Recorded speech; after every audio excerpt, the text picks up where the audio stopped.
Connect is your foreign connect. And in terms of entrepreneurship here, I mean, anybody who checks in at that train station could be packaged up for flights going anywhere in the world on the other side. So there's the demand for tourist service, logistics in support of that. That's not an inconsequential thing. The other thing is that as far as, people won't commute every day on a train like this. It's too expensive and it's too distant. But there's a large share of commuters, an increasing share, who don't have to be at work every day. They could be in tech sectors. For example, I'll give you, there is an industry in Las Vegas called switch communications. One of the things people don't know about Las Vegas is it is the absolute heart of the American internet. It is the highest capacity connection in the American internet. There's only one other connection like it in the world, the Amsterdam Exchange. There's nothing like it in Asia. The reason is, remember Enron?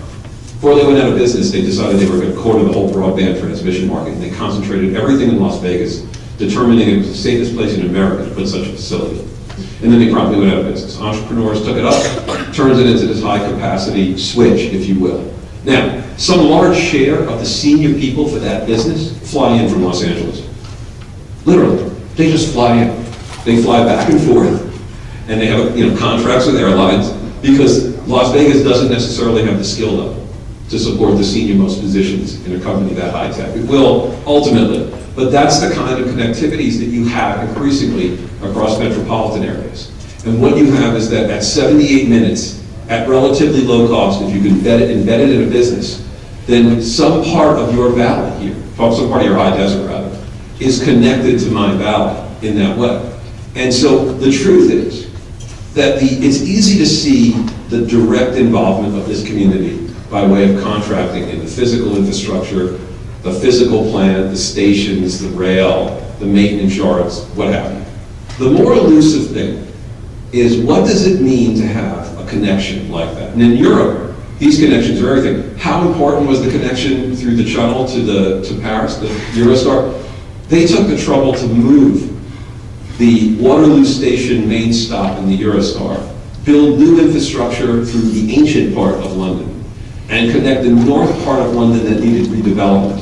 That's how vital that was seen as a connection point, to have access to the continent that way directly through this stop, so that somebody could intake there. Well, for a space this big, with 500,000 residents, access to what Las Vegas is, which is, it's more than a city of 2 million people. It's also a city that has outsized connections to the world because of its importance in tourism. For instance, the city is a fraction of U.S. population. It's less than 1%. 25% of adults are estimated to have been to Las Vegas at one point or another. That is the largest ratio of a small metropolis to visitation of any in the United States. In other words, Las Vegas is the smallest space in the U.S. that has had routine visitation from external to the region, from the other parts of the United States. You're now in a relationship where you have the privileged access point into everything that is. And that's the bigger thing. So, yeah, sure, it's going to be pretty straightforward to imagine what would be some of the minority share and what would be the minority business involvement in this basic infrastructure. The bigger issue is the entrepreneurial question of, what does it mean to be that thoroughly connected to a metropolis that has as its key ingredient connections, visitations, the largest trade shows in the United States, the largest, kind of upscale visitor, in the sense that it's typically a college graduate with over $100,000 a year. People think it's all, people with, I don't know, kind of weird shoes on and looking to get drunk. But the city, if it didn't exist, would have to be reinvented just for the scale of business and conventions that are done there.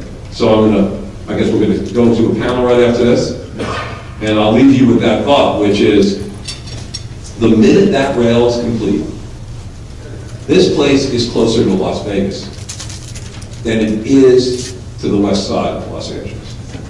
So this place is closer to everything that Las Vegas is by way of connections to the globe. And you already have logistics airport in terms of goods and air freight.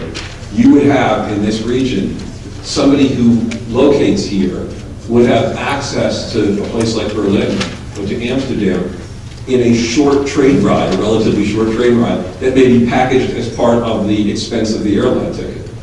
And that's a whole new ballgame, Because right now, this is the most isolated part of Southern California from the key assets on the west side and other global connections. Whereas you're now the most privileged point in Southern California to the alternative way in and out of this southwest complex of Los Angeles and Las Vegas and Phoenix. And you're going to the fastest growing international connected airport in the United States. Thank you.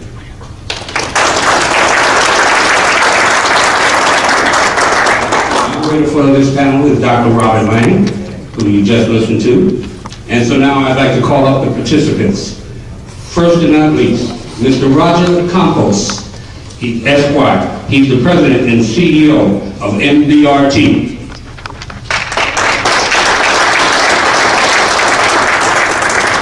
Mr. Dale Bonner, founder and principal, California of Infra Advisors and Treasurer, Secretary of Transportation and Housing for the state of California.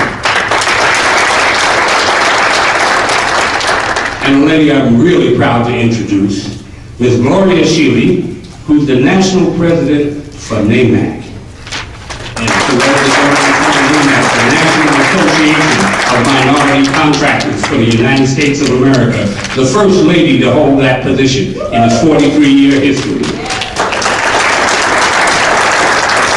And last but not least, my dear friend from right here in the high desert, a desert rat like myself, the president and CEO of Bradco Companies, one of the high desert's proudest and most prestigious real estate marketing companies in the high desert, Mr. Joseph Brady. Thank you. Welcome.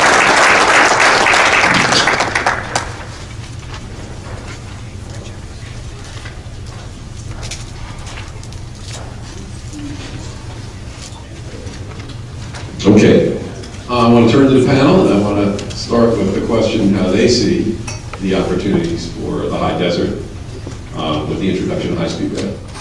Good morning, ladies and gentlemen. I'm Roger Campos, President and CEO of the Minority Business Roundtable. We're a national organization that represents some of the largest minority-owned companies in America. I'm delighted to be here. I think this is my first time to Victorville, although I'm a native Californian from Northern California, Modesto, which certainly needs transportation, jobs, and some of the same attributes that exist here. But Dr. Lang, I want to thank you very much for giving me an introduction to what the demographics are for this area, which are astounding. I think there is tremendous opportunities for minority businesses to compete and win government contracts, and also this particular project. But what is really needed is capacity building in order to achieve that.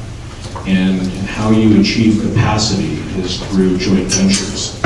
So what I'd like to ask is, in the audience out here, if you could raise your hand, who is from large business in this room?